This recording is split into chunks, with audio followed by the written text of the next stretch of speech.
क्यों पढ़ें? 50% लोग लक्ष्य का निर्धारण तो कर लेते हैं पर उसे पूरा नहीं कर पाते हैं, और उन 50% में आप और मैं भी हूँ।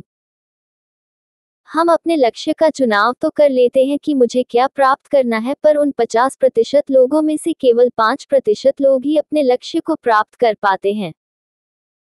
ऐसा इसलिए होता है कि जैसे ही हम अपने लक्ष्य प्राप्ति की ओर कदम बढ़ाते हैं तभी ही कोई न कोई समस्या उत्पन्न हो जाती है और हम हार मान जाते हैं। मैं भी कई लक्ष्य का निर्धारण करता हूँ, जैसे कि रात को 2 विषय का रिवीजन करूंगा, पर जब पढ़ने बैठता हूँ तो आधे घंटे में ही मन उबने लगता है और मैं लक्ष्य से वंचित रह जाता हूँ और वह लक्ष्य बीच में ही अधूरा रह जाता है। इसका समाधान इस कहानी में बताया गया है, जिसे पढ़कर आप उन 5% लोगों में शामिल हो सकते हो। ये कहानी बहुत ही सुंदर तरीके से लिखी गई है, जिसके हर एक वाक्य में गहरी शिक्षा छुपी हुई है, और खास बात यह है कि यह बहुत ही प्रेरक कहानी है जिसे पढ़कर आप अपने लक्ष्य को दुगने जोश के साथ प्राप्त कर सकते हैं। और आखिर में कुछ ऐसे टिप्स भी है जो आपकी सफलता को 10 गुना तक बढ़ा देती है। तो कहानी का मजा लीजिए और एक गहरी सांस के साथ इसे पढ़िए। लक्ष्य का निर्धारण। एक बार की बात है, एक निसंतान राजा था। समय के साथ वह बूढ़ा हो चुका था और उसे राज्य के लिए एक योग्य उत्तराधिकारी की चिंता सताने लगी थी। योग्य उत्तराधिकारी की खोज के लिए राजा ने पूरे राज्य में ढिंढोरा पिटवाया कि अमुक दिन शाम को जो मुझसे मिलने आएगा, उसे मैं अपने राज्य का एक हिस्सा दूंगा।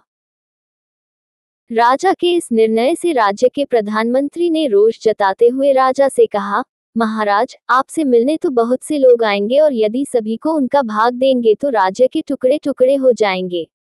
ऐसा अव्यावहारिक काम न करें।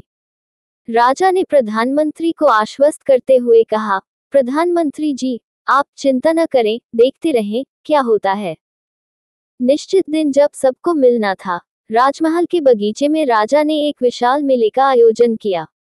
मेले में नाच गाने और शराब की महफिल जमी थी। खाने के लिए अनेक स्वादिष्ट पदार्थ थे।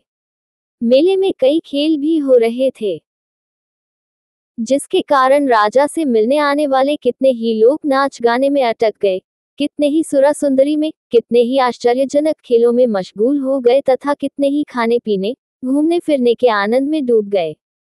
इस शाम का समय बीतने लगा, पर इन सभी के बीच एक व्यक्ति ऐसा भी था जिसने किसी चीज की तरफ देखा भी नहीं, क्योंकि उसके मन में निश्चित ध्येय था कि उसे राजा से ही मिलना है। इसलिए वह बगीचा पार करके सीधे राजमहल के दरवाजे पर पहुंच गया।